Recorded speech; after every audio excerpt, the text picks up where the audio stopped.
வணக்கம் நண்பர்களே. நம்ம இந்த கணவனை இழந்த கைம்பெண்கள் வந்து அவங்களுக்கு வந்து இந்த பல வேலைகளுக்கும், மத்தபடி ஒரு முன்னுரிமைகளுக்கும், ஒரு உதவித்தொகை வாங்குறதுக்கும் விடோ சர்டிஃபிகேட் விதவைச் சான்றிதழ் வாங்குங்க அப்படின்னு சொல்லிடுறாங்க. நம்ம என்ன பண்றோம், அந்த இறப்புச் சான்று, அவங்களோட குடும்ப அட்டை, ஆதார் கார்டு இதெல்லாம் வச்சு நம்ம போய் இ-சேவை மையத்துல போய், அரசாங்க இ-சேவை மையத்துல போய் அப்ளை பண்ணோம்னா, அவங்க வந்து வாங்கிக்கிறாங்க. வாங்கிட்டு ஒரு ஒரு வாரம் 10 நாள் கழிச்சு நம்ம செல்லுக்கு மெசேஜ் வந்துருது. இந்த மாதிரி உங்களோட சான்றிதழ் ரெடி ஆயிடுச்சு. நீங்க வந்து இணையத்துல பதிவிறக்கம் பண்ணிக்கங்க. இல்ல அது வந்து சம்பந்தப்பட்ட இ-சேவை மையத்தில் சென்று பதிவிறக்கம் செய்து கொள்ளுங்கள் அப்படின்னு வருது.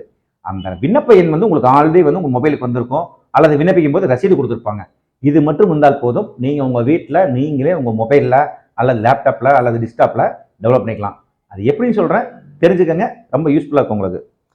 நெட்ல போய் tnedistrict.gov.in அப்படிங்கிற வெப்சைட் கிளிக் பண்றீங்க. சர்ச் பண்ணி கிளிக் பண்ணி முதல் வெப்சைட் உள்ள போறீங்க. உள்ள போனீங்கன்னா அதுல வந்து government of Tamil Nadu e district அப்படின்னு ஒரு போர்ட்டல் ஓபன் ஆகும். அந்த போர்ட்டல்ல வந்து 2-3 இது கொடுத்துருப்பாங்க வரிசையா. அதுல வந்து நீங்க வந்து வெரிஃபை சர்டிபிகேட் அப்படிங்கிற ஒரு கலம் இருக்கும். அதை கிளிக் பண்றீங்க. கிளிக் பண்ண உடனே வந்து உங்களுக்கு வந்து ஒரு புதுசு ஒரு இது ஓபன் ஆகும் பார். அது என்ன கேட்கும் அப்படின்னா, சர்டிபிகேட் நம்பர், ஒரு கேப்சோ கோட் இதற்கு இருக்கும். வேற எதுவுமே இருக்காது. போன் நம்பர், பாஸ்வேர்டு எதுவுமே வராது. இது மட்டும் கேட்கும். நீங்க சர்டிபிகேட் நம்பருங்கிறது ஆல்ரெடி நீங்க விண்ணப்பிக்கும் போது கொடுத்த விண்ணப்ப எண் தான் உங்களுக்கு சர்டிபிகேட் நம்பர். அந்த விண்ணப்ப எண்ணும் அது போக வந்து அந்த கீழே வந்து கேப்சோ கொடுத்துருக்கோம். அதை கிளிக் பண்ணி ஓகே கொடுத்தீங்கன்னா உங்களோட நீங்க கொடுத்த இது தகவல் சரியாங்கிறது உங்க பேரு முகவரியோட ஒரு ஸ்கிரீன் ஓபன் ஆகும்.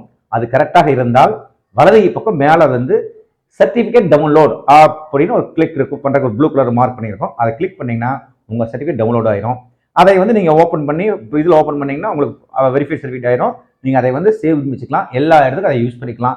இந்த தகவல் ரொம்ப உபயோகமான தகவல் உங்களுக்கு. இதை வந்து மறக்காம இந்த விடோ சர்டிபிகேட் அப்ளை பண்ண நண்பர்களுக்கும் தோழர்களுக்கும் அனுப்பிவிடுங்க. தொழிலுக்கு அனுப்பிவிடுங்க. அவங்களுக்கு அனுப்பி உபயோகமா இருக்கும். மீண்டும் வேறு நல்ல வீடியோ சந்திக்கும் விடைபெறுவது சரவண பிரகாஷ், திருப்பூர். நன்றி, வணக்கம்.